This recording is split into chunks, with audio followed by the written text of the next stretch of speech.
Hello, everyone, and welcome back to another episode of The Longhouse, the weekly show for the sensible centrist. A bit of a hodgepodge of news today. We're going to talk a little bit about the Americans.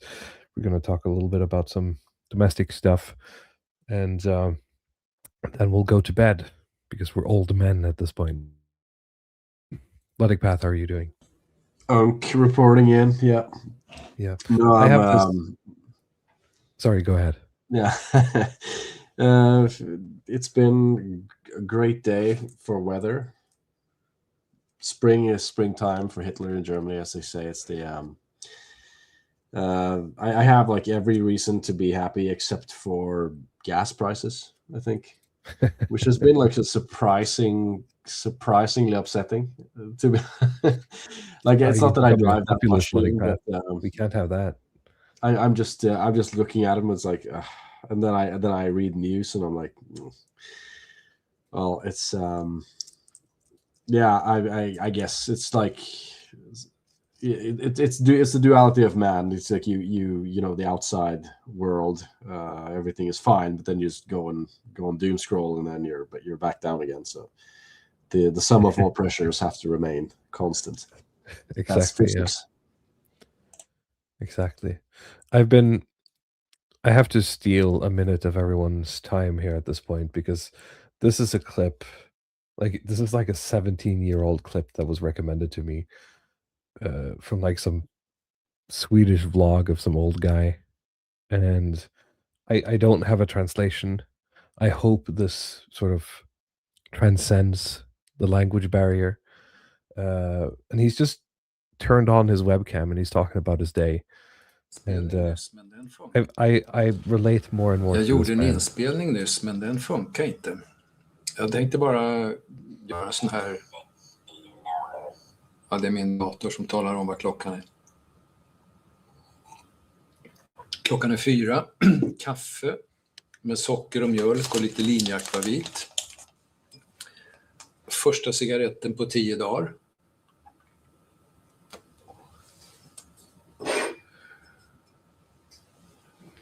Och en chokladbit, guldnougat.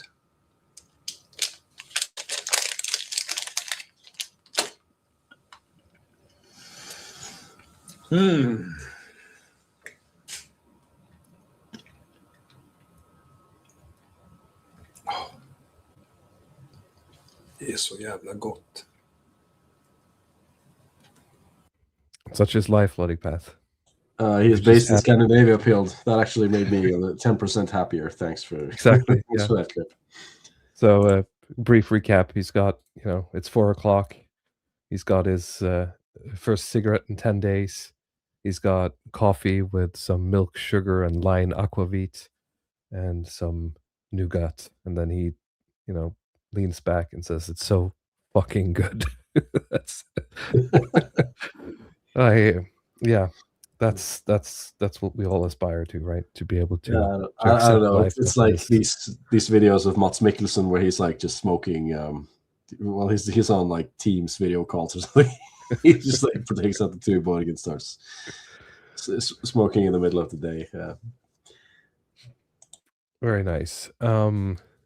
It's to the point where I'm like thinking about like ripping this video and cutting it and having it as like the new outro, or just this guy saying it's so freaking good. You have to put on a translation, but I think I'm gonna have to do translation, yeah. So it's some work. I'll see if I get the time. Good evening, everyone in the chat. Cybernita says levels of simple ass that I could never imagine. Exactly. I mean, the video goes on, and it's in the exact same spirit, but I won't bore you. You can look up the video yourself. So, let's start with, a bit of levity. I think this is not something I've proofread. Sometimes I read articles ahead of time. Other times I just sort of I see the headline and then I figure, you know what, this will be a fun distraction as people funnel in the first 10-15 minutes. And let me see if I can get this translated. So this is from a Norwegian newspaper, so it's going through the Google machine as per usual. And this is from the sort of like, what's that called when you can like write to the paper and they have like some psychologist or something, Like a you know, questions responding to you. column, question Yeah, it's like answer a questions column, maybe. right? Yeah. So this is like their in-house psychology professor who responds to people's sort of inquiries. So some guy has written in saying that after being married for over 20 years, I'm not sure if I can continue. We have 3 children together. They would certainly be crushed if my wife and I moved apart or got a divorce. So a breakup um, is difficult for me. Let me just bring up the Norwegian one on the side here, just in case. It probably also applies to my wife. At the same time, I don't know if I'm able to endure much longer because it's not really going well. My wife criticizes me and complains about me almost from morning to night. I rarely go one day without hearing negative comments, criticisms, being charged or accused for everything under the sun. For example, she will criticize me for tasks that she has defined as my responsibility, but tasks that I do not get through quickly enough or do properly. Now, this Lodipath, do you relate to this? Do the women in our lives, have you ever felt that like, oh I've yeah, been you're saying, yeah, I've been I'm gonna do it, and then like before you have a chance to get to it, she's like, why haven't you done it? well, I've been overperforming lately, so I can't relate, honestly. But you asked me 5 years ago, maybe I would have said yes. I had a lot of these, so we go. It's the days of our lives, so yes. But yeah, sometimes you're ahead, sometimes you're a little bit behind. But if I assume if you let this get you let this go too far, you end up in this guy's position. Like if you're bad at boundary setting, right? This sounds like, sometimes I get in my YouTube algorithm, because I've watched some Dave Ramsey, I get like the John Deloney show. So that's just like Yeah, that psych guy from the Dave yeah. Ramsey group or whatever, and he's just doing these types of calls all the time. So you just ditch the financial advice. I'm just interested in like the interpersonal question and answers. But I'm interested. Let's just hear where he's going with this, because I have my theories. Yeah. You're getting Luddic skill issue path here from the chat. Dick Sledge Yes, 6 this is feeling properly like properly bestsellers. Longhouse now. I've completely embraced the Longhouse. The only way out is through. LVFC says my mom does this. I think that's her role, though, to be honest. Or she nags me for things that I say or maybe don't say in different contexts, or for not being present at home, or not informing her of the plans and appointments I have outside of home. Now, this one sort of depends on the kids, I think. Like, what's the sort of like planning the week, as it were, if you're not including. But it also sounds like a skill issue in the sense that if you've been married for 20 years and you know that your husband is sort of like bad at telling you that, oh, by the way, I have this plan next week, you should have some sort of system for this by now, like some, shared calendar or something, right? Yeah, it's a double whammy here, right? Because you have the dysfunctional male pattern of like I can't communicate my emotional needs, and then you have the dysfunctional female pattern of the answer to everything is like more complaining. Yeah. And if complaining doesn't work, you have to intensify the complaining. It's a sort of what you call like a closed feedback loop mechanism that some people seem to get into. It's like, okay, if complaining didn't work, the reason complaining didn't work is because I didn't complain enough. So we just escalate it, right? And it's like the more she does that, the more he closes off, and it's like, well, yeah, he's now considering like a serious breakup or something. Which he probably should at this point. I don't know how if you've let this go on for too long, then then maybe It's I think difficult actually to get out of the trenches at some point, right? But it just becomes so difficult. I think if you let something slip for so long, I wish I had like some good answers there. I mean, typically you want to nip things in the bud. Yeah. Maybe not immediately, but at least quickly, right? If something Yeah, new is because introduced, to be honest, most times for both parties, it might just be about sort of having a bit of a blowout too, right? yes, So yeah, I agree. What I get most criticism for is that I allegedly leave the vast majority of housework and the sort of care and follow-up of our children to her, which I completely disagree with. But if I ever talk back to her, she gets upset and angry, so upset and angry that it's not possible to have a normal conversation with her. Yeah, as you're saying, like this is really going both ways, right? yeah. That's why, I think both people feel like they're in the rights completely, yeah. and then it's just impossible. That's why I've stopped responding. I just sort of push it away or remove myself from the situation when she starts. Then it calms down after some time, but sometimes that doesn't help either. And that's how it's been for a long time, at least since our youngest son was born 6 years ago. But over the last couple of years, it has only gotten worse and worse in my experience. Now we have almost no ordinary days where things work out normally. The closest we come to a normal cohabitation in family life is vacations, because during the holidays, it's usually worked fairly well, at least a lot of the time. But not now during the winter holidays, which was like, what, 2 weeks ago?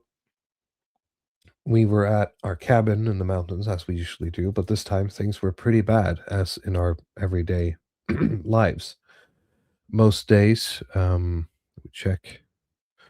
Most days it was bad moods all around, with a steady stream of sour stings and aggressive comments from my wife's side.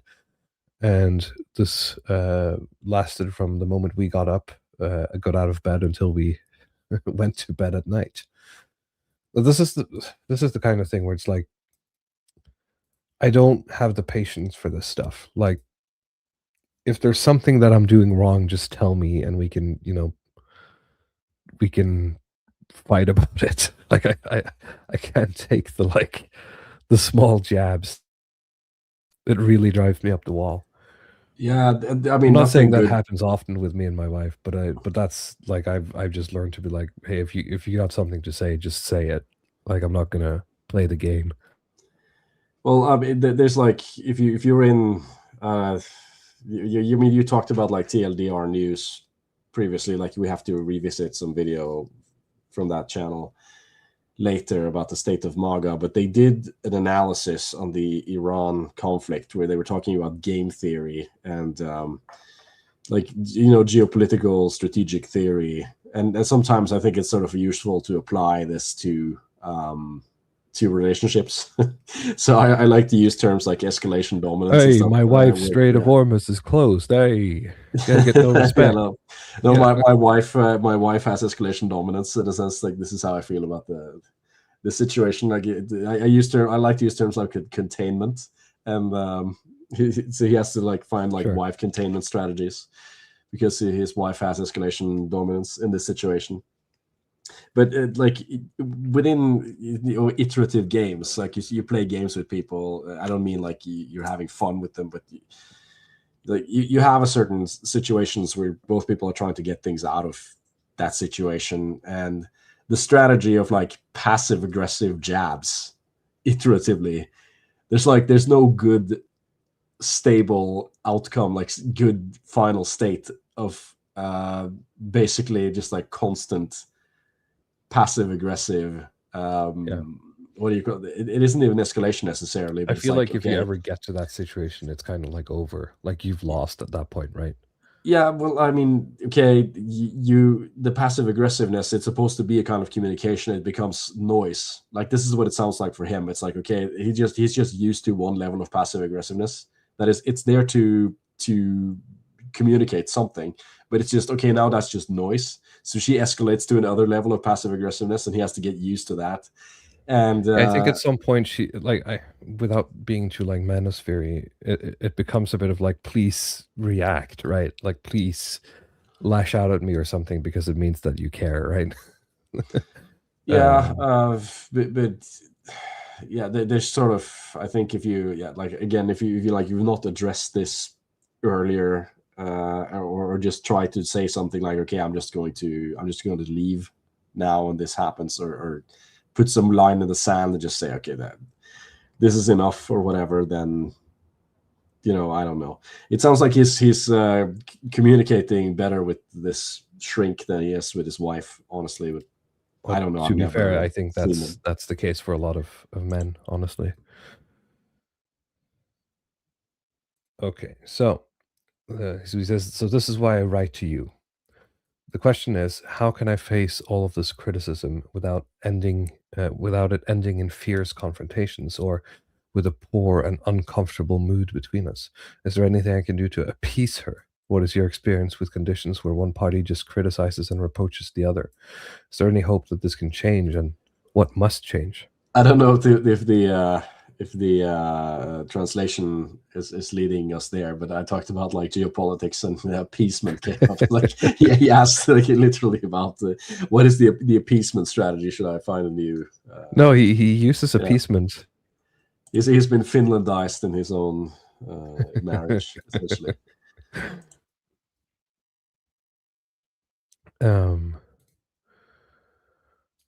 And so the psychologist here responds, I can understand that you're unsure if you can continue in this marriage because this sounds pretty bad. It's not looking good, Chief. At the same time, I've met many couples who have been stuck in similar situations as what you described, but who have managed to get out of this. And then they have enjoyed sort of reigniting the spark and joy of their relationship again. Maybe it's possible for you too. From your description, however, your wife appears to be very unreasonable and demanding. And if this was the whole truth, I probably wouldn't be very optimistic. But I guess the picture is a little more complex than what is presented to me here, and that your wife would portray it in a pretty different way. Speaking from experience, the parties in cases like this often have very different descriptions and explanations when they tell me about their sort of locked in cohabitation issues. It probably applies in this case, I expect. I guess your case. Maybe your wife has felt alone a lot with her tasks and responsibilities for the family. Maybe she feels she doesn't feel very seen and understood when she expresses her experiences. And maybe she missed you as a close and present, well, it's a translation, interlocutor, like I guess like a partner in terms of like talking and expressing your feelings in everyday life. My guess is that she would have highlighted such experiences if she were to describe your problems. At the same time, perhaps her attempt to bring about more cooperation and better dialogue has increasingly been expressed as accusations and criticism, where you have reacted by playing defense and eventually also pulling away. And over time, probably this leads you further apart to a point where neither you nor your wife further feel any support or recognition from the other. If you recognize this in yourself, I'm far more optimistic about what is possible to achieve, because then your problems are most of all about developing an most of all about you having developed an unfortunate dynamic between you, and not that your wife is particularly unreasonable in the first place. And if that's the case, in principle, it will be possible to change this dynamic back so that you can be on a better track. However, it will require a good deal of you, since you have been you have been sort of running, you as in both of you have been getting more and more stuck in the mud for the past couple of years. And just as much, it is still quite possible to reverse these dynamics, provided that both parties see their own contributions to the unfortunate pattern creation and are willing to make changes that are necessary. For your part, it means that you have to try to get your wife into a meeting where she has something to say, even if she is critical and accusatory. So that you can, rather than going in defense or pulling away, you have to show that you actually realize how she feels when she's disappointed, resigned, or provoked. And not least, you have to try to do what she asks of you or what she wants on your side of things. This is, of course, not very easy, especially when you feel that she's the one being unreasonable and unfair. But if you actually can do it, you will increase the chance that you will also be more reconciled and positively allayed against you. Thus, it will certainly be possible for you to enter a better track going forward, and there will again be room for, quote, a normal cohabitation and family life, not just on the holidays, but also in your everyday life. I mean, I felt like it was a pretty stock standard answer, but what do you think? Yeah, he can't. Yeah, he can't do magic, right? I mean, I assume these columns are more about the questions than the answers. I think most so of too. the time. So I mean, we got that's 10 minutes good. out of it, so Indeed, yeah. That's There's good. no like smart solution to, what do you call it? Like podcast friendly solution that actually works. Yeah. No. Indeed, yeah. As LVFC says, women are hard, indeed. I think with this, we'll head over to this video from TLDR News, and I think we're just gonna watch this and sort of try to do this live commentary, kind of, because I found this a very interesting watch. We talked about this before the show. TLDR News, while presenting a bit sort of Reddit, is one of the best EU and global sort of news channels you can follow to just sort of get a hold of a situation really quickly. So I actually very strongly recommend that you follow them, because you get like 10-minute videos and you just have a good overview of a situation. It's very, very ADHD friendly, and you can play it on 2x and still get the content. So just to get They'll put up some Subway Surfers on the quick rundowns of situations, as the meme says. Yeah. People still use the quick rundown meme. Is that just completely dead? I think now? that's an ancient meme at this point. Very old. A couple of years ago, it was hard to imagine Donald Trump starting another war in the Middle East. I mean, yeah, it's starting off pretty strong here. It's not cool being a MAGA boy these days, I think. And I remember when the Iran war started, or special operation or whatever, people were pulling out like captive dreamer tweets about like he's never going to go to war in Iran. Like, you can quote me on this.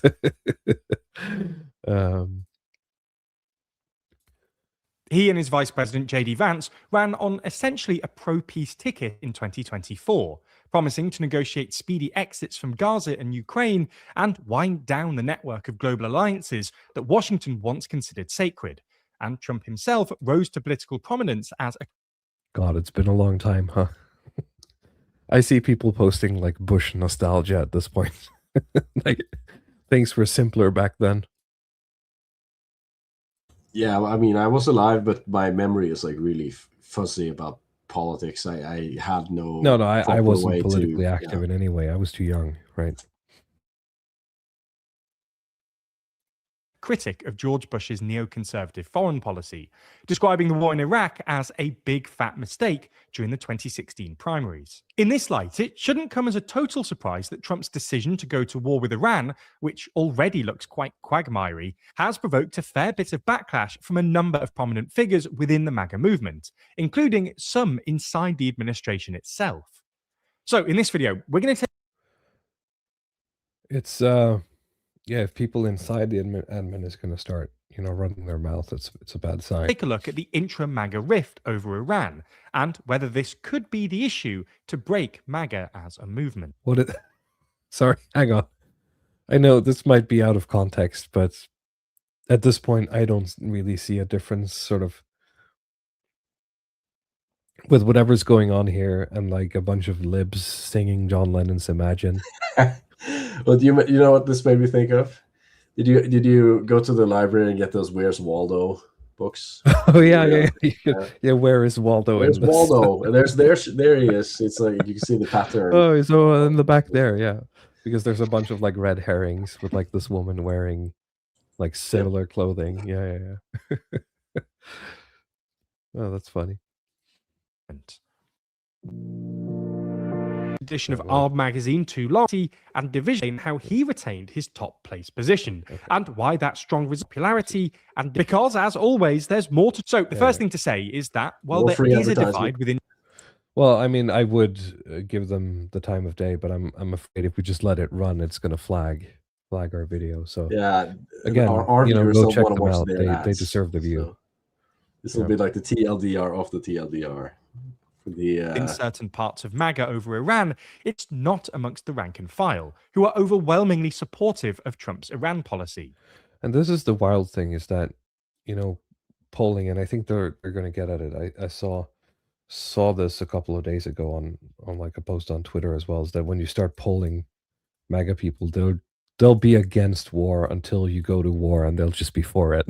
It's just like, okay, it's, the populist illusion reigns eternal in my mind at this point. Well, yeah, I mean, I think especially the way that this political movement is structured, the personality cult theory of MAGA, I think, is sort of the strongest model to understand what is going on here. Like the more sort of value-based models that you see people floating around about, you try to attach specific ideals, whether it's like Tea Party tax stuff or non-intervention or whatever. You sort of skip all that and you just go straight to this man is like the second coming for some people. And it's just a combination of supply and demand, where some people are just cult consumers and some people are cult producers, and this is like a perfect match of it. And they will go with him to the end of the earth at this point. This is what charisma is, isn't it? But if you look at guys like Max Weber and these sociologists who talk about it as this sort of God-given gift to make people think you're like special, like actually bringing people something else. Well, he has it, right? It doesn't make sense for people on the outside, but I think if you're on the inside, it just clicks every time. But yeah, let's see that polling stuff they had there. Javier Olivia 440 says people are against losing wars, they're for winning wars. Well, it's not like you can choose, right? It's like in video games when there's like multiplayer, right? If you play like, I don't know, like World of Warcraft or something, people are like, they're discussing whether or not you should like play or what's that game, Arc Raiders. I haven't played it, but I saw some article about how people are like not killing each other, like they're playing pacifist. And I always had this like feeling in like online video games, is that no one really likes PvP. They just like winning and they hate losing. And so if you're for PvP, you're just really saying you're for winning and you're against losing. And it's like, yeah, but none of us are really having fun. So we could just make a better game where we don't have like shitty connections trying to shoot at each other. That's always been my take. Isn't that like the JD Vance line? Is that we're gonna win because we have smart people? It's different this time because we have the smart people. This desert slog will be different. Yeah. According to an analysis by data journalist Ellie McCown-Dawson, who basically aggregated every Iran-related poll carried out between February the 28th and March the 11th, the war is really quite popular with Republicans. 77% of Republicans apparently approve of Trump's military action in Iran. So yeah, Vulpus Persona says Mark Dice did a poll on his platform the other day. It was like 75% against when I saw it. Well, apparently 77% are for it. So while just 13% disapprove of it, implying a net approval rating of plus 64, higher than Trump scores on any other policy issue apart from immigration. This is not because old school neocons in the GOP are outnumbering more MAGA-minded newcomers. In fact, basically every pollster has found that the war is more popular with the MAGA Republicans than non-MAGA Republicans. Nor does this reflect some narrowing of MAGA. In other words, it's not just because fewer Republicans are identifying as MAGA, leaving a small minority of hyper-loyal diehards. In fact, according to the latest YouGov poll, 63% of Republicans and 25% of all voters currently identify as MAGA, Jesus Christ, a record high, and up from about 50% last year. It's increased. That's insane. How the hell do you go from 2025 to 2026, right? And you're thinking like, yeah, this is, you know what? This is going great. I wasn't really sure about what Trump was going to be in 2026. But man, these past 3 months, you know, I just got handed to him. Well, but it did increase. It has increased the whole time. It increased from 2024 to 2025. Like in my view, it should have hemorrhaged.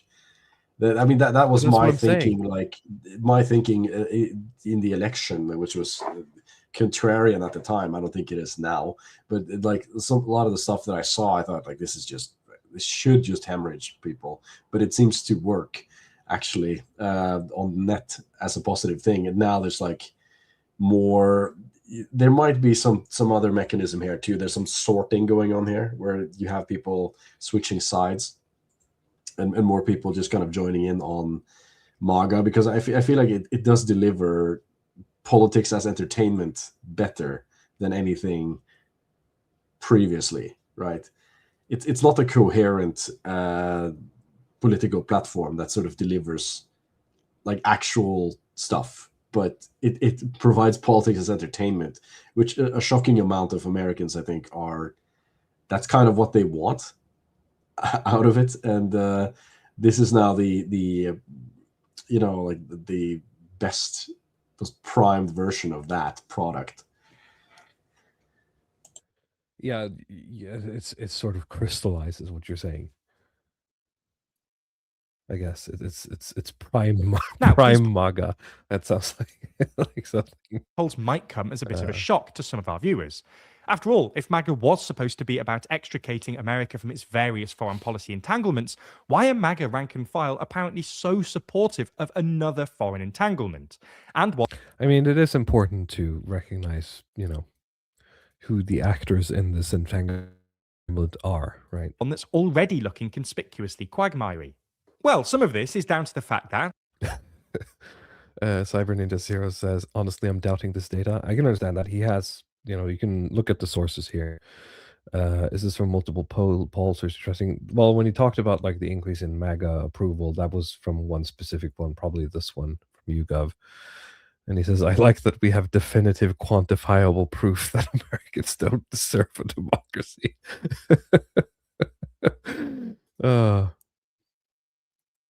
While we often think of them as one and the same, MAGA and the isolationists are actually two quite distinct factions within the Republican Party.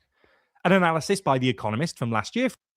I mean, I think it is quite fair to say that a lot of isolationists sort of hitched their wagon to MAGA in the last election. And I think J.D. Vance has a lot of, I guess, the honor or the blame for that. Well, I think it's a sort of online ecosystem thing, and more people are online, but not everybody is as online as we are. And sure. I think, especially say like the people who watch every podcast, let's say like you watch something that's Piers Morgan Uncensored, and you know who 3 out of 4 people on the panel are, then you're likely much more online.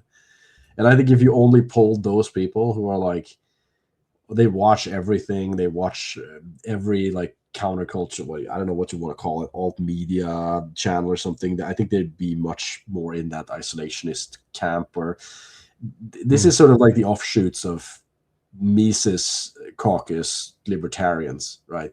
It's people That's fair, who yeah. are, you get into alternative economic theory, and then it's like revisionist history, and then they get into all kinds of weird theory stuff. So I think they're much closer to the sort of isolationist, whatever you want to call it, perspective.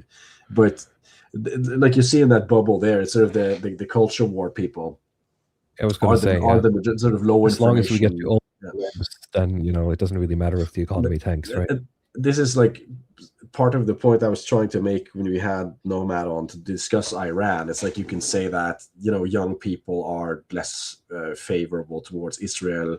There's less Christians, or at least less evangelicals than previously, and so on. So it's like Israel's going to lose support. But if you have like this mass of like these people who are in politics because they like, say, like some guy like Benny Johnson, for example, who is putting up stuff like, oh, we edited President Obama's White House portrait so he has bigger lips or something, and then we put it upside down. This is epic, right? If that's like what they're consuming, you can get those people to support Israeli foreign policy. Yeah. that isn't difficult. They're just trying to frame it in a certain way that, like, yeah, of course, just this is what we support now. This is like based and cool or whatever. So it's I'm you know, not that awfully optimistic. This is also part of the reason why I don't really talk about a lot of the sort of foreign campaign subversion stuff anymore, because it's not even that applicable. I'm imagining like that, maybe like that 10% bubble is like 80%. But I think I've been mistaken. I think I've focused way too much on these sort of very online people that I talk to or that I read on social media or something, and that they reflect kind of the core of the Republican Party. And if they did, that would trouble me. But what is actually happening is still very troubling, but in a different way. And in a way where it's like, it's whether they've read up on like every conspiracy about American foreign policy in the last 100 years or something, it's like, it doesn't even matter. Like, that's not what's driving a lot of these people. They're just there to get the own the libs dunks, and yeah, just really, really stupid, cynical stuff that they want out of politics. And like, there's not really any point in sitting and talking about like how specific narrative ideas have shaped them or something. It's like this blob of like, I don't know what to do. So somebody has to get disenfranchised. You know, this is the only solution. Yeah. Well, I mean, I said this of the European populist right as well when I went on AA's show, is that, you know, the way things are going, the truth of the matter is that, you know, pain is inevitable, and the right wing looks to be taking, you know, they're the ones that's going to have to hurt the most. And the sooner you realize that, the easier it's going to be. But a lot of people refuse to understand that. Tribes within the modern GOP, with the largest being the so-called culture warriors, who account for something like 30% of the party and who could probably be most closely identified with MAGA, and the smallest being the isolationists. The isolationists account for just 10% of the party and have very different views on foreign policy to other Republicans. Most notably, isolationists staunchly oppose the idea of using troops to protect America's allies, a proposition that's conversely very popular with every other faction in the GOP. But it's also because, even if some of them might have originally been wary of another foreign intervention in the Middle East, MAGA voters, and Republicans more generally, have a habit of changing their minds when Trump changes his. This well, yeah, back to the cult of personality stuff, I isn't guess. a dig at Republicans specifically. Dick Sledge says that these are the libertarian Tea Party types. Is that really like holdover from like the Tea Party? Oh yeah, I said like the Mises Caucus stuff, and that's a very heavy overlap to the Tea Party libertarians. I thought just the Tea Party sort of died out, but I guess it just, you know, merged. This happens on both sides of the aisle in the US, in large part because American politics is incredibly polarized, which means Republicans instinctively support whatever Democrats don't, and vice versa. But nice. Good system. But this phenomenon has become particularly pronounced under Trump because of the unpredictability of his policy agenda, which has forced some quite sudden changes in Republican opinion. We saw this with both the strikes against Iran last year and with Trump's intervention in Venezuela. Before last year's Iran strikes, for instance, when Trump was signaling his preference for negotiation over military action, just 23% of Republicans thought the US should get involved in the conflict between Israel and Iran.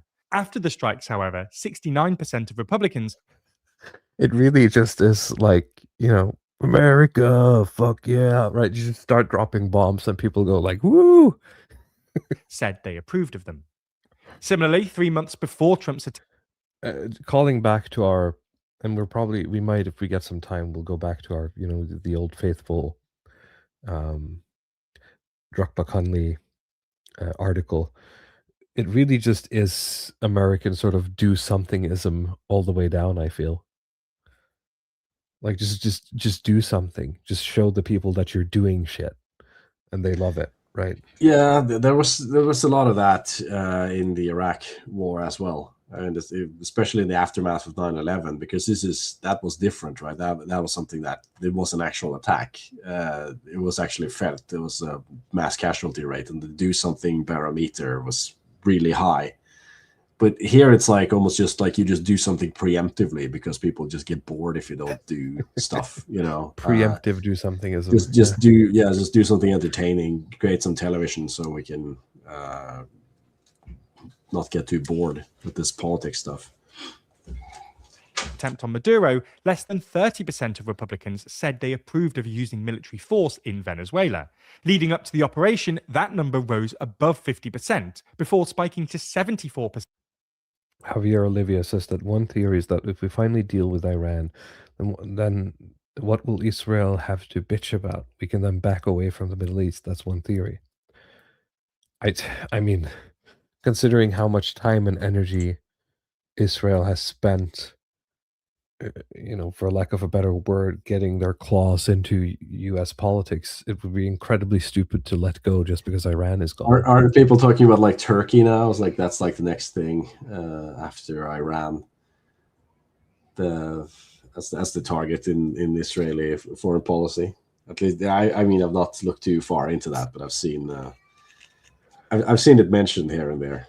And then it's Plutzlumpen. He beat me to it. I was going to say, and then it's aliens after Turkey.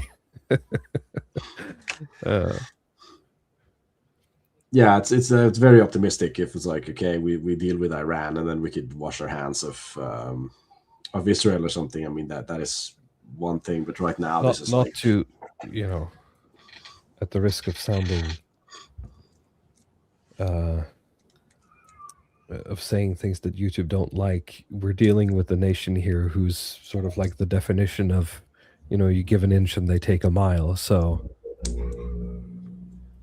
yeah, I mean, because there are two aspects of this. Like, I mean, one is like this Israeli alliance, the Israeli foreign policy, and the other one is like generally the ongoing negotiations with Iran that have just gone into the toilet because, Donald Trump can't really.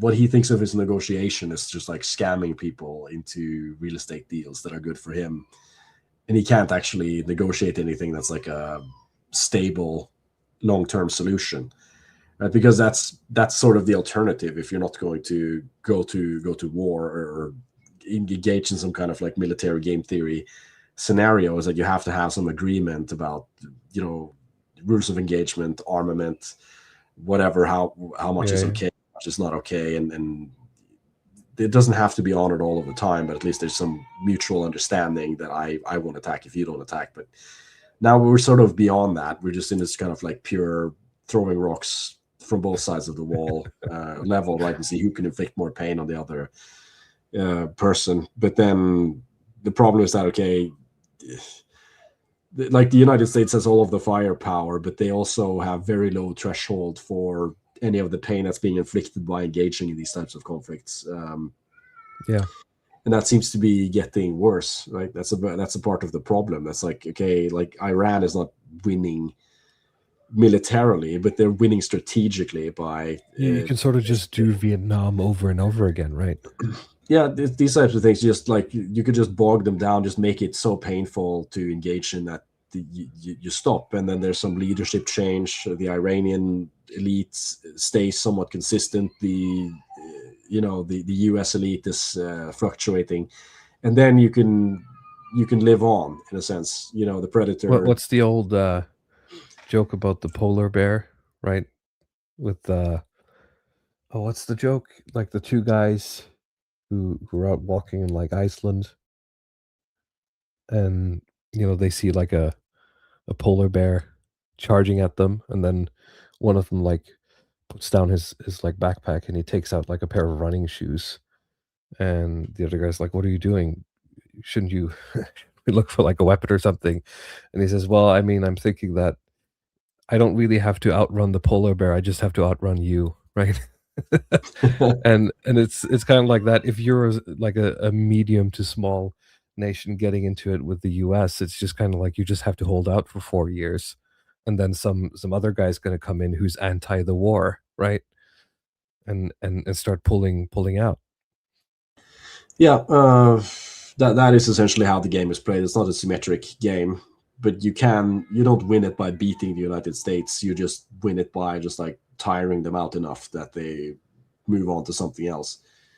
But it can be done. It has been done in history, and I think I don't know exactly how this one is going to shake out. I made this tweet about it. That there's like no good way out of this for Donald Trump. I assume that he thought that this was going to be like Venezuela situation, that you decapitate the leadership and then you get like a friendly pose or something from the Iranian regime, but that didn't happen, right? Florida Man says not working for Ukraine at the moment. Well, Ukraine is in the funny position of having to outlast both Russia and the US. So yeah, no, I mean it's they have sort of been able to hold out and grind this stuff down for, I don't know, it's been going for 4 years. The assumption was from the Russians that they would be able to enact regime change reasonably quickly, right? There's a lot of this regime change mythology that is it's very strong in the podcast sphere, which is interesting. Like they talk about this sort of like, yeah, you can just like regime change operation, color revolution this, color revolution that. And I think they've sort of, because a lot of these things haven't gone in their favor, they sort of imagine that you can just like pay protesters and just, okay, let's just start some riot somewhere and that leads to regime change or something. I think they believe in that a little bit too much, to the point they think it's just, yeah, you can just shake some stuff up and then you get a new regime, and then sometimes that just doesn't happen and you're stuck. it didn't happen in Iran, right? No, it didn't happen. I think they're likely, the longer this goes on, the more consolidated the Iranians will be against the United States, especially if they hit civilian targets, right?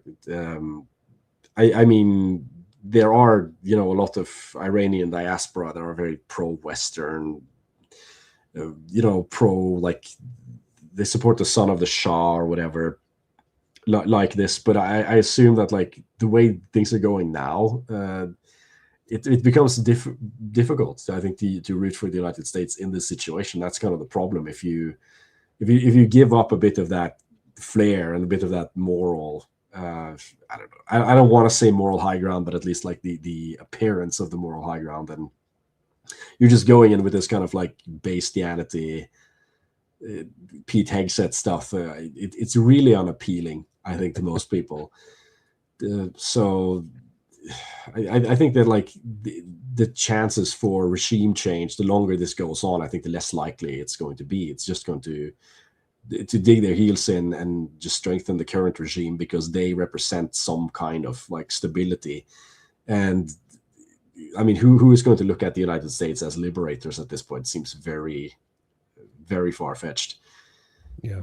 But I mean, they, by engaging in this conflict, they can sort of make things more painful.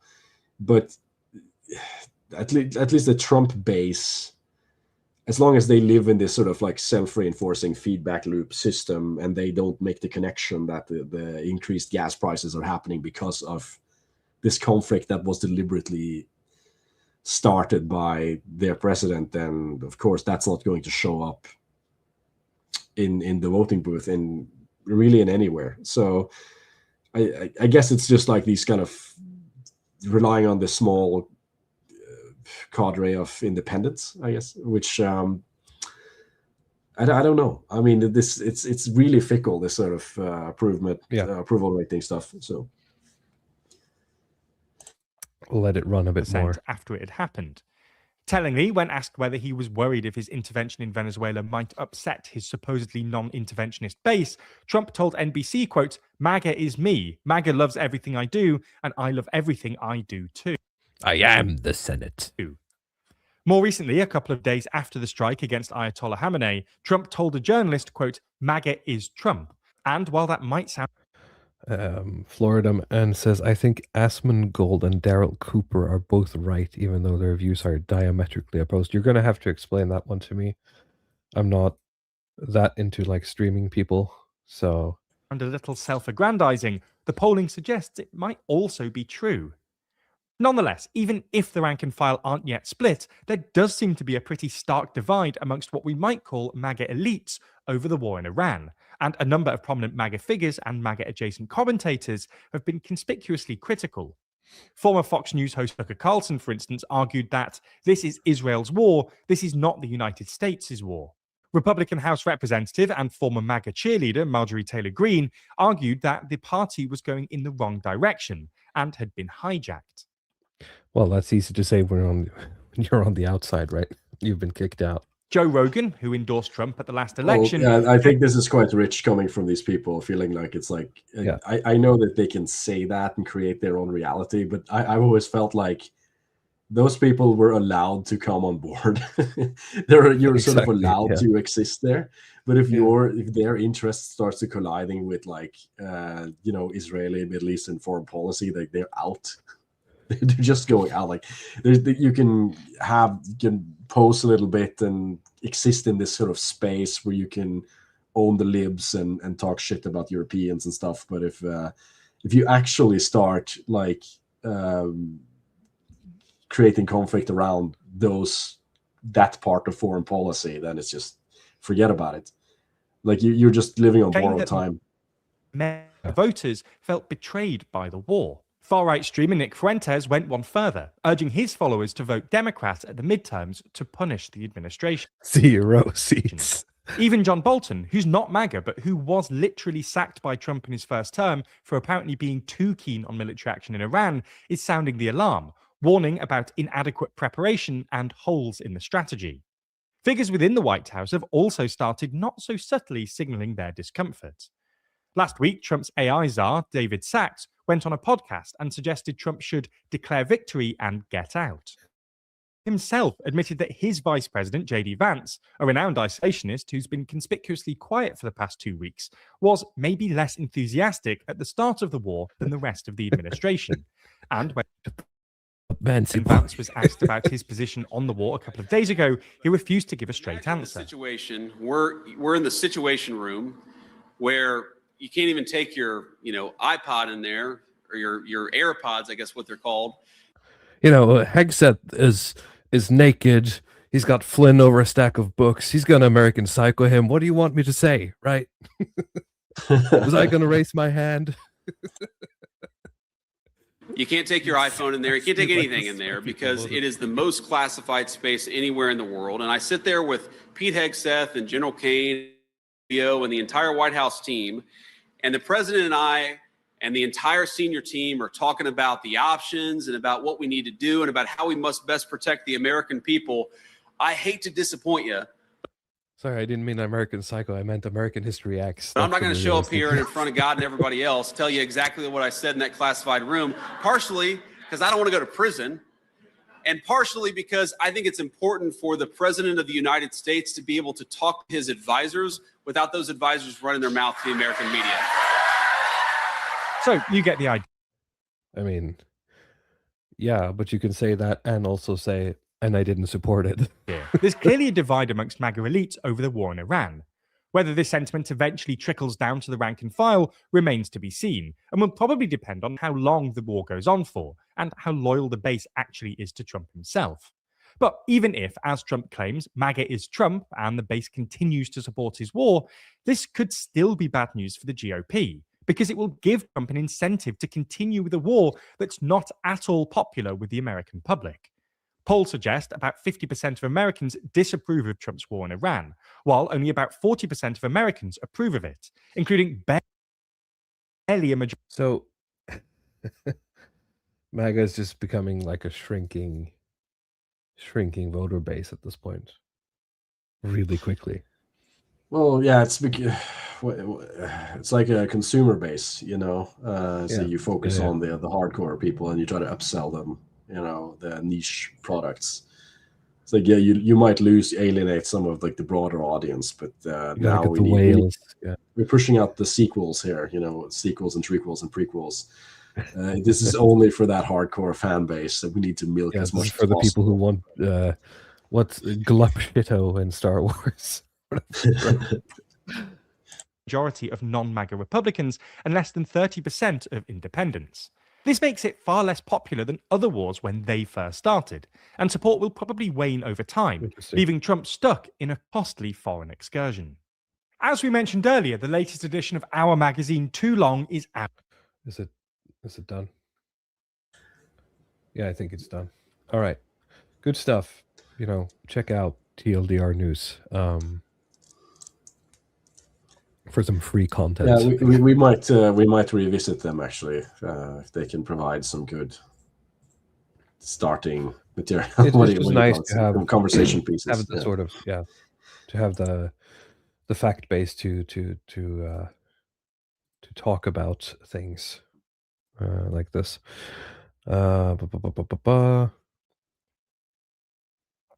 People, I saw some posts that I wanted to. Maybe it wasn't. Oh yeah, here it is. This is. I'm gonna bring this up before we go on because in June it says that he's locked in on the Zoomer speak or whatever, and he says Trump history pill to Japan's PM on Pearl Harbor, surprise maxing during Iran no forewarning roast, triggering maximum sweet fuel cope. And I suspect an increased cortisol spike in Cyan Kaida or whatever her name is of Japan. Is this jester maxing? Isn't that what the kids call it?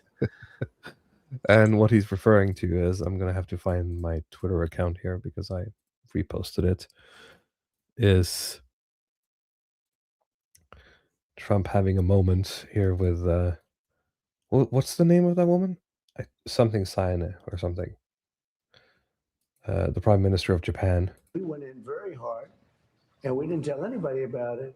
So he's been asked, why didn't you tell the US allies about the war before attacking Iran? Because we wanted surprise. Who knows better about surprise than Japan? Okay, why didn't you tell me about Pearl Harbor? Okay, right? You can hear the ooh.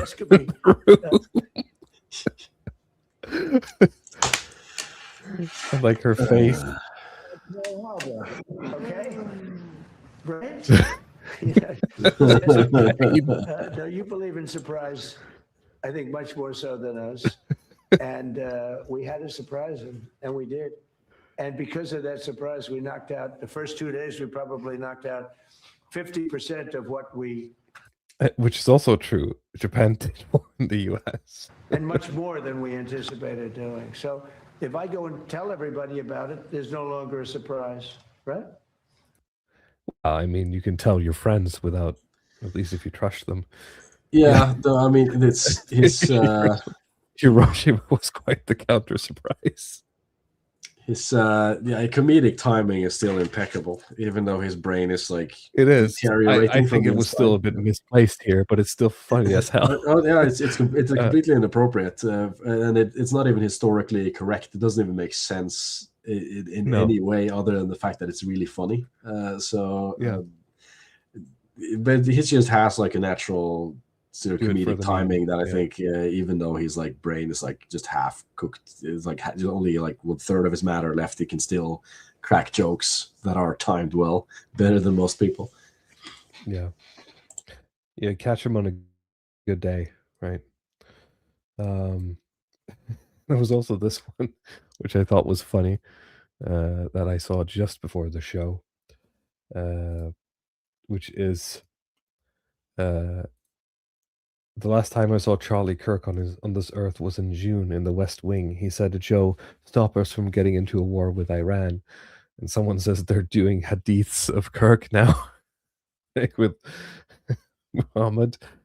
And someone quoted this with Sonny Kirkikes, who are followers of Eric Aisha Kirk, the Kirk podcast co-host Sahaba, or the Shia Kirkikes, followers of Candace Owens and Tucker Carlson.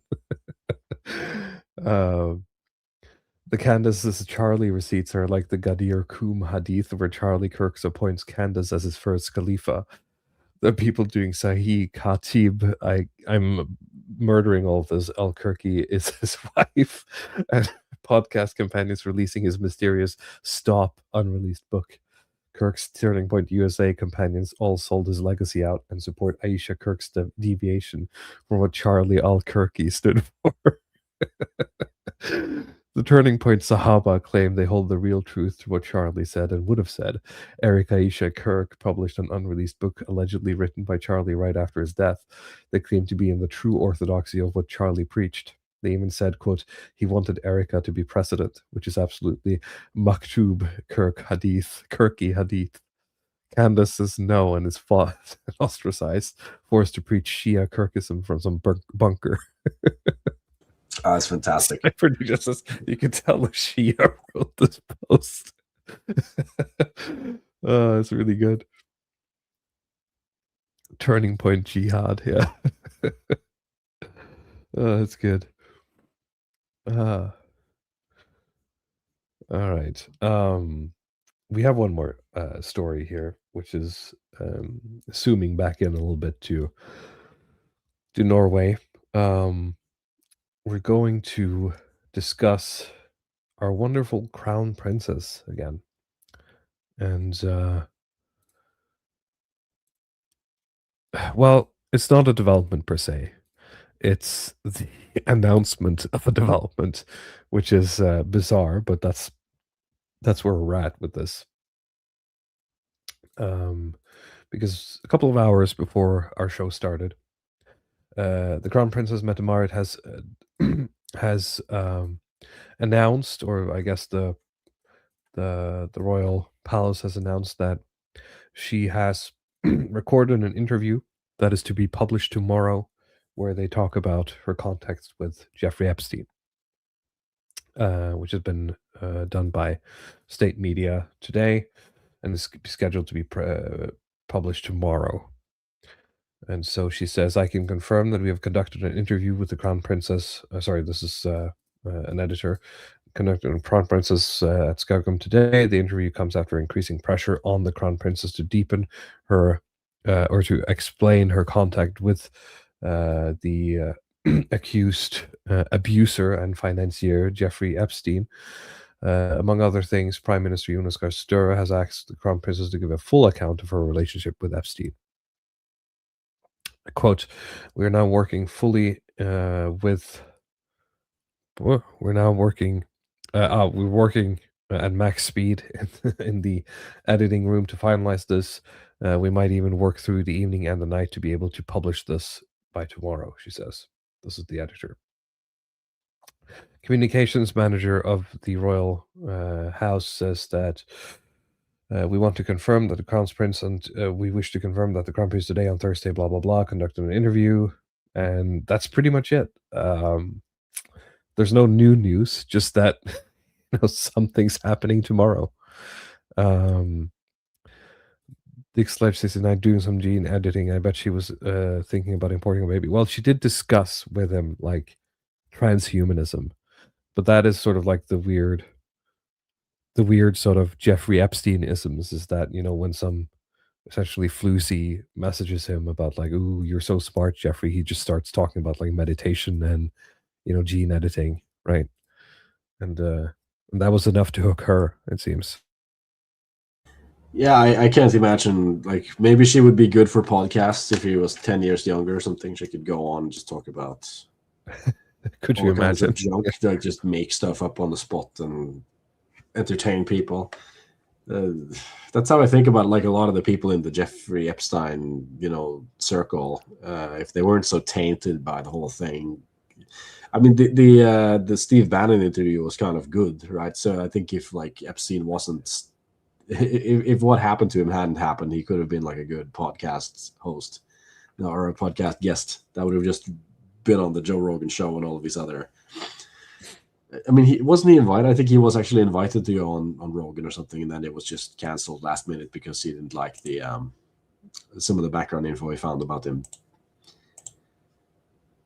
Sorry, what you cut out for me a bit. What did you say? No, I don't know where I cut out. I just said that if Jeffrey Epstein had been alive, I think he would have been a good like podcast guest. Oh yeah. We could have just rotated around on various podcasts, and that was the plan as well, right? I mean, like Bannon wanted to rehabilitate him, Yeah. and get to him, make them- get him on Joe Rogan and all these other things, and I think he would have done well.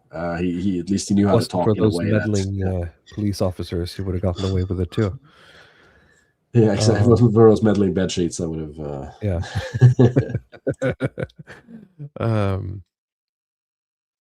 Let's see here. Did you see the Ave Europa split? No. Do you have like a news article or something? I'm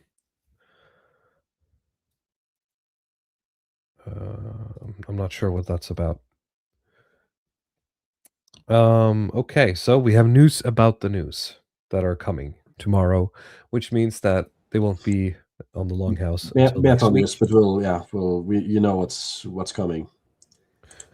I kind of wanted, if we had the time, but I'm not sure if we do, is that I wanted to read at least the free part of the Paul Scholes Lindy man birth rate sort of post. Do you remember I sent you that? Yeah, I think so. How long do you think it is? Because we're coming I up on think like an we'd hour be able 10. to get through it in like 20 minutes. We'll try because Okay, I'm yeah. not paying for it. So it cuts off halfway through, I think. Let's see here. Oh, I need to scroll a bit. Actually, I'm gonna block this maybe because there's an image in which there is a female nipple, which YouTube will hate. So I'm just going to do that, and no, we don't have to see it. All right, so this is called Love Will Change the World. How often do you think about love? Modern society is built on a single romantic assumption. You probably haven't thought about it. You should. Two people meet, they fall in love, they couple up, they buy a home, have children, raise them, and eventually retire side by side. Modern life flows downstream from that sequence. The two-income mortgage, the tax structure, the real estate market, universities, the suburbs, school system, pension system. If the chain gets broken, things start collapsing. There's a tweet from Brad Wilcox from March 9 saying a big reason for the 18 percentage point drop in young adults' homeownership is the massive 30-point fall in marriage. No spouse, no house, marriage decline, and homeownership among young adults. I'm not sure if this translates to Norway, Ludwigpath. Well, there are more single people now, at least what I've read in the stats, right? There is a relative high rate of home ownership, but I think there's also many people living alone. So, I mean, you have ways for young people to get into the housing market through these co-ops and single bedroom apartments and so on that are trying to make this affordable, various tax incentives. But I mean, there is something there. If you are two people who could share a mortgage, then that becomes easier, right? It makes more sense than Yeah. living with your parents. Whereas if you're single, then that's actually probably preferable in certain cases.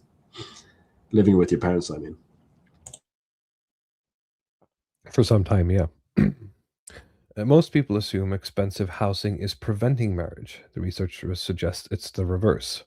Well, well, that's the thing you've said as well, is that, just giving tax breaks and encouraging it just drives up the whole house prices even more. So it just becomes this like cursed cycle. Yeah, if you're not building anything, then one thing is like building the houses, but the other thing is like the sort of formation and the what do you call it, coming of age, failure to launch. I guess that's the correct terms. Marriage decline is driving home ownership decline. The couple is an economic engine. When it stops forming, the downstream system built on top of it start contracting, and the real estate market contracting, and the real estate market is just the first place it shows up. And the couple is forming less often. It starts with dating, and something has gone terribly wrong with dating. Over 2/3 of young adults have barely dated in the last year. Approximately 42% of US adults are currently single, which is significantly higher than 29% in 1990. In 1990, there were roughly 67 million single adults. Today, there are over 100 million, and no one knows how to fix this. A growing share of adult life is now being lived outside the traditional two-person unit. The couple is the load-bearing infrastructure of modern society, and the infrastructure is cracking.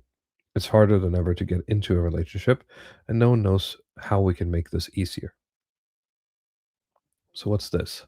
I started dating again. You guys, I'm 0 for 2. Nobody wants me. Everybody wants me, but then nobody wants me. I have 4,400 likes on Hinge, and I've liked 2 guys, and I'm 0 for 2.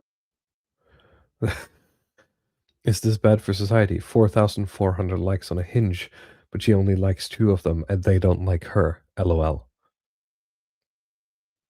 The necessity of... Sorry, yeah. Yeah, I think there's a lot of like ideas about this. You have this manosphere idea where, okay, yeah, women get like, it's like 80-20 stuff in terms of the dating market on this dating app. It's like 20% of men, 80% of women, or whatever. But it's not as good for women as you think, in terms of like they get a lot of male attention. You get like, your entire inbox filled up with people who are interested. Just like you say, you put out a job ad and you get 100 replies. Like you get 100 applications, but most of them suck, right? They just like, it's not just, they just suck. They just have just applied to try their luck. Essentially, they're not actually serious applicants. So this is not as like beneficial as you think it is, or as sort of like, I wish I was a woman because then I would just get as much male attention as I wanted to.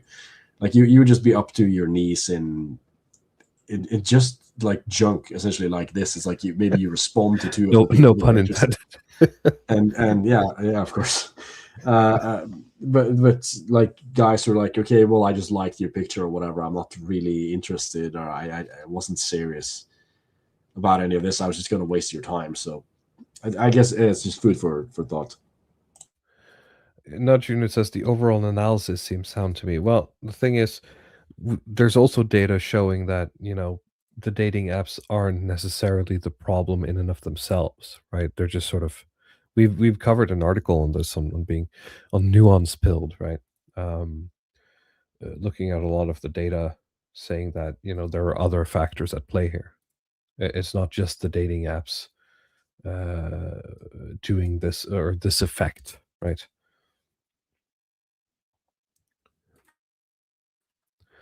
Let's see here. Florida Man says, home math has correctly illustrated this paradigm. You're going to have to be specific because I feel like home math misses as much as he hits. So the necessity of love. For most of human history, marriage didn't have to clear a very high emotional bar. Marriage was organized around economics, property, lineage, status, and survival. Now, this is the part sort of where Lindy gets into something where I think is interesting. Because I'm not saying that you know, I haven't had feelings for my wife, but in terms of like deciding to marry, it was a much more practical approach for both of us, right? Um, uh, and it's strange to see people sort of putting the fantasy in front of reality when it comes to choosing a partner. I don't know how it was for you, like Pat. Yeah, I guess it's sort of similar. Not that I was like super practically minded, but if it hadn't worked out in practice, then it wouldn't have gone through. I think No, exactly, right. I dated my wife for like almost 10 years before we got married, and Well, it's I mean, that's a good at that vetting point. period, I At that guess. point, it's Yeah. like sort of like, okay, like whatever. What's going to happen now? Are you going to find somebody else, or are you going to commit? Just formalize the thing essentially. So that's what's kind of my Sure. thinking. For me, it was more. I wanted to be married before we got a home or got any kids, just because that felt Yeah, like the right thing to do. there's something to that. I mean, that Stats speaking to that in terms of like divorce rates statistically, and and there's such. something, it does clear up certain things contractually and legally in terms of one part dies, or how the economy is going to be distributed, how ownership will work, and sort of think Exactly, that yeah. it's a lot cleaner in the form of a marriage. Even though like, I get people talk about divorces, but you can just try to imagine the counterfactual of just doing like a cohabitation or something, where it's not entirely clear who owns what, and how the home economics is supposed to work. In that case, like a sort of like straight cut and dry marriage is just a lot cleaner in terms of sorting out the economics if something happens. Yeah. Florida Man says in regards to the posting things that women want tens and now has virtual access to all of them, thereby negating all other men by Pareto distributions. Well, I mean, the same goes both ways, though. Like, men want tens and now has virtual access to all of them, thereby negating all other women by Pareto distribution. Like, I don't see the difference. Like, this is this might sound like a very normie take, but this is junk food in both ends, right? It's it's just as bad for women to be on one side of the Pareto distribution as it is for men to be on the other, because the interaction isn't real in any of the situations. It's like what's that show? I haven't seen it. I've seen some clips of it.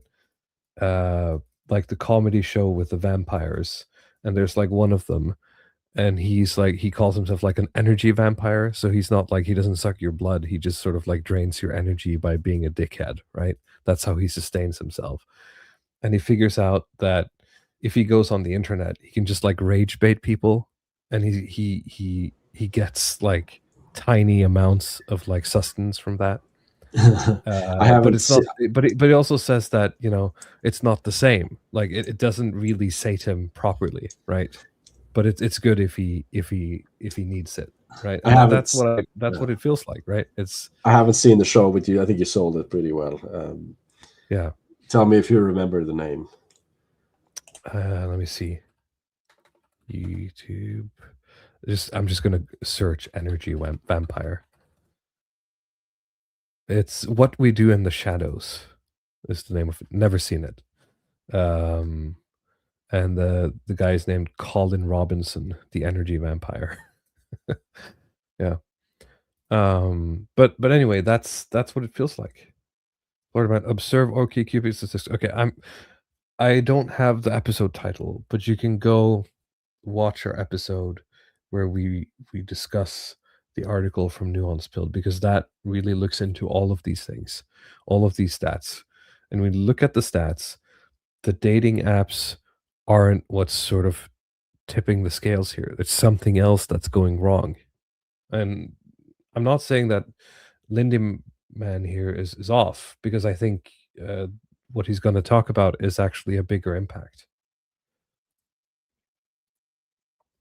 The necessity of love, blah, blah, blah. Love arrived sometimes, but it arrived as a bonus, or not a prerequisite. I wouldn't say that love arrived, maybe infatuation or love in the sense of like um, falling in love, but the long-term, love of a marriage, was attainable by everyone. Romantic love, as he says here, romantic love is not a universal value. Exactly. Now, love is necessary. Marriage has stopped being economically necessary, so romance has stopped being optional. A woman who can support herself, travel alone, build a career, and live without stigma outside of marriage does not need a husband the way her grandmother did. A relationship now has to offer something autonomy does not. It has to feel better than being alone.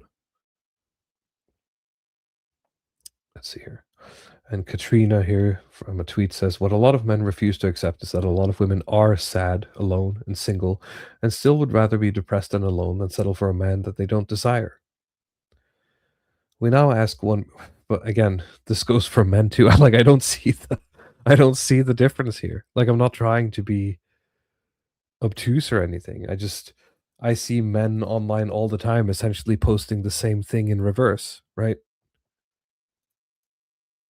Yeah, there is a symmetry there, but I think it's also sort of different, a little bit Sure, different it's a in how different it sort of works. impetus, but I think some women are like genuinely more content just being alone in a situation, whereas like you have guys that will just sort of just to find something, they'll just move heaven and earth to.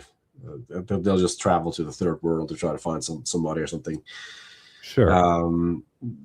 Whereas like the woman who is independent is a bit of a newer thing whereas like they're actually able to act out in mass this good enough life, essentially, where it's like you have enough money to make it, and like I just can't be bothered with finding a man in a way that they would previously. I think that is relatively kind of new, at least at the scale that it's happening now. Yeah. Now, of course, a woman like this is not necessarily something you would, want to hang around with anyway, right? Like, oh, I'm sad, alone, and depressed. You want to hang out? No, right? I'm gonna go go somewhere else. We now ask one person to be what an entire village once provided: lover, best friend, therapist, financial ally. This has made courtship less predictable and the stakes impossibly high. The sex that changed. Everyone seems to focus on how men are changing. The male crisis, the manosphere, the lost boys. I want to watch this documentary because I believe it will be hilarious. Well, I have Netflix. I've tried to just make some time to watch it with the wife, but it's just diapers, small Yeah. kids. It's really eating into the Netflix time. It's like Yeah, kids I shows on noticed it Netflix too. now. Yeah. I remember saying that, I discussed when on our last stream before the New Year's, I talked about like what video games did I play, and the list was longer than I expected because a small baby just sleeps all the time. Like I think since January, I barely play video games. Right? Something happens when they just start becoming toddlers, which is it's a lot more fun, but it's a lot more. You have to spend a lot more time on it than when they're babies. So, yeah, no video games for this guy anymore. Not because I feel like I need to. I just don't, I just don't get around to it. So I don't feel like I miss it.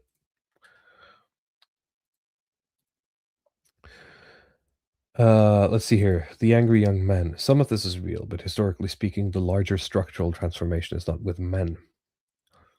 They're wrong. The basic male template is old. Zoom out far enough, and men look remarkably stable.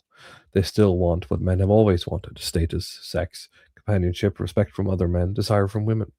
Read the Iliad or the Odyssey, and you're reading about rivalry, honor, ambition, temptation, exile, and the struggle to become the kind of man others will follow.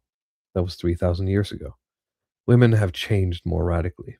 Within a single lifetime, women moved from a world that funneled them toward marriage as an economic necessity to one in which they can earn, travel, choose, delay, refuse, specialize, compete, and build a complete life without a man at the center of it. That is one of the most dramatic social transformations in human history. Now, this is correct, right? So this is what I'm trying to get at here, is that you can't just say it's the apps, because it's so much more than that, right? You can see the same thing in Who Wants Children. We used to assume women wanted kids more than men, but recent data suggests that it's now the reverse. Men, it turns out, want families. Women are less certain. That's a reversal of one of the oldest assumptions in human civilization. So here it's a Pew Research Center saying that young men without children are more likely than young women to say they want to be parents someday. It's always difficult with this, though, that the proposition of being asked that, I think, is different, right? I think you should have to account that if you ask a woman if she wants kids, that is naturally going to be a bigger decision than a man, right? Yeah. I'm not saying I that's correct. I'm just saying that, I think women are going to lean harder on don't want to because they're not sure, essentially. Yeah, I think that it's a bit of a chicken and the egg thing here as well. But it's like, what comes first? Are they like that because they don't have kids, or they don't have kids because they've become more liberated or something? Yeah, that's a good point. It's not even an American thing. It's happening in Japan as well. It's happening everywhere. 64% of unmarried Japanese women say they don't want kids in the future. It's kinda over. Coupling is declining across the world, not just in Europe and America, but in places like Korea, Turkey, Iran. When I went on AA's show, I said it's even happening in like Africa. People are saying that Africa is growing. No. When African cities hit, a certain standard of living, they're just 10 years behind us. They have the same issue. Smartphones, social media, couple of blah, blah, blah, places like Korea, Turkey, Iran, where marriages have fallen sharply in recent years. Smartphones and social media expanded the horizon of possibility, especially for women, making visible forms of life that earlier generations rarely imagined. Female ambition has widened. The threshold for partnership rose with it. Liberation and 1,000 identities. There's no longer a default female path, so there's no longer a default female path. There's no longer a default woman. For most of history, female individuality operated within a narrow corridor. You could roughly predict what a woman wanted because the options were roughly the same. Now there's just way more types of women today than ever before. They're building types of Freud's lytic pad that we've never seen before. Ah, great. In the factories below ground. That's exactly what liberation does. It takes an individual and gives them 1,000 roads of freedom. There is the woman who wants a family but refuses to settle without real desire. The woman who built a full life and sees no reason to downgrade it for a mediocre relationship. The woman who wants tradition. The woman who wants total equality. The woman who wants to be led. The woman who wants an equal who can keep up. The woman who wants emotional depth. The woman who wants levity. The woman who wants roots. The woman who wants movement. Some want adventure, some want peace, some want to be seen so specifically it almost feels uncomfortable. I once posted about dating female doctors on Twitter, and I got hundreds of responses. Men seemed convinced that female doctors formed a recognizable type. Maybe they do, maybe they do not. But the revealing thing was that men now think in these subcategories at all. As women's lives diversify, maybe I'm out of touch with all this. Maybe I just got out like just before this got weird, because this is so far from my experience. Like, they're just people. I don't understand. You just talk to them and you can learn that they're different and they want different things, and you can negotiate with them. And then of course, if you know their cycles, yeah, sometimes you can't negotiate with them, but when they're stable, you can, and you can get to know them, and they're complex creatures just like you are, my little chud. Yeah, not like Seinfeld maxing is probably the best here. Trying to create the doctor woman. This is Walrus not about this. up right of now. Yeah. More like the last one out of Afghanistan. Yeah. Women are scary. I do agree, though. They are scary. um, what's funny though is that who did I see say that? It must have been that that Indian psychology guy, the healthy gamer guy. I think I saw a short where he's like this, like he's read he was like quoting some sort of like paper that this could possibly just be like one huge evolutionary selection moment where it's like we're gonna just have our population to like get rid of people, like not on purpose, but just get rid of people who can't operate in this new mode of being, which is a I'm not sure if that's a scary thought or not. It's a very no, it is a scary thought.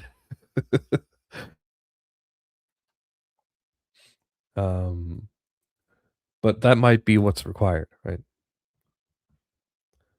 As women's lives diversify, courtship becomes less standardized. Men are no longer encountering one broad template of female adulthood, but a growing number of distinct female worlds, each with its own rhythm, expectation, and constraints. The woman in medicine, the woman in law, the creative freelancer, the corporate climber, the trad wife aspirant, the remote worker nomad. They're different relationship markets. Women who want love. Do we have time for the last piece? What do women want? Love. That's all they have in common. Look at what women consume. Romance novels outsell every other fiction category combined by a significant margin. The readership is overwhelmingly female and is enormous and has been growing for decades. Women will read 500 pages about two people trying to find their way to each other and consider it time well spent. And there's pop music. The most streamed songs in the world are almost entirely about love, falling into it, losing it, wanting it back, being destroyed by it. The artists women make intercultural phenomena, Taylor Swift selling out stadiums for years, Beyonce, Adele, fundamentally love storytellers. What about the men who do this, though? Like, there are male artists who sing about these things, too. Love is not distributed evenly. It's not guaranteed. It is intense and relatively rare. So if society says that marriage must now be justified by real desire, chemistry, emotional fulfillment, and a personal meaning, it is effectively tying a mass institution to a scarce experience. Big changes are coming. The structure of love. If love is the basis for marriage and kids now, we may as well learn about it. It actually has a structure and has been written about before. There are a few good books. They all circle around 5 phases. Okay, so this is where we're gonna go off because he goes into the phases, but I don't have the paid version for this. Maybe I should get the paid version for this, but I'm not gonna steal money from him by reading this out loud after having paid for it. So free marketing for Mr. Skalas and TLDR News on this episode. Well worth it, probably. Yeah. I think next week we're going to have to bring back, because I still want to work our way through the basically Feminism article, dive back into that. But of course, bring back any sort of news that might come our way. Let's see here. People talking about what women read about. Women are soft. I am downplaying how bad women are heavily. Yeah, maybe, or maybe I don't know. Maybe I'm just lucky because the women in my life are not like the women these people describe, right? So that's why I'm saying, like, I feel like I've been sort of fooled by something because, I don't know. Well, I don't know. I think it's very easy to get into a lot of these overthinking, like you say. I don't know. It feels like this sort of neurotic Seinfeld type categorization of situations, or these sort of context collapsing things where you just get fucking mad at everybody for something. I mean, in my own life, I've sort of gone through these phases where it's like you spend a lot of time online, and I feel like the more time I spend online, like looking at stuff, I just hate it more. So you should have at least a healthy dose of like some online stuff and some like real life references and compare notes there, because it's it gets a little bit skewed if you're only getting it through social media. In that way, you lose a lot of that humane aspect to it. But in spite of like right now in my life, I feel like I'm sort of human maxing right now. I'm spending a lot of time at work, that's like daycares, family oriented institutions, and Sure. you spend time with other human beings, and there's like some of that, those female caricatures, they fade away, but some of them persist. I'm sorry to say, like there's there's still like certain like archetypes of like women that I just have just consistently like hated my entire life. I continue to do so, like these sort of I don't know, social worker style women who are like in those types of positions, you know, either in like this HR leadership.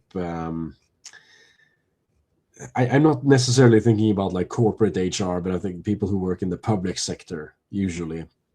I don't know if that's something you can relate to, but I don't know if you like if you've watched some. Do you watch Norwegian comedy ever? Like some of these shows, like say like they had like the Nisse på Låven. Yeah. I watched that. Recently they did like a recent new, one, yeah. recent one, and they have Yeah, two I comedians watched there, like and Kevin Vågnes is one of them, right? Yep. He plays like most of the characters he plays are like from this comedy show that he does. That's like this couples therapy thing, where he's mostly like in drag playing women.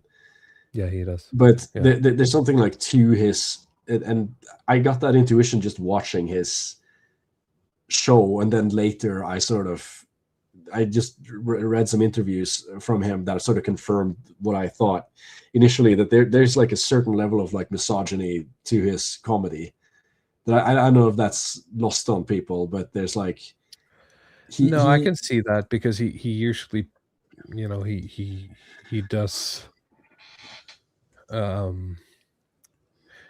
like he never has any sort of redeeming male roles, right?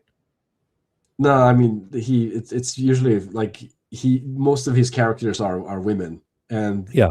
these women are completely like antagonistic, completely irredeemable people.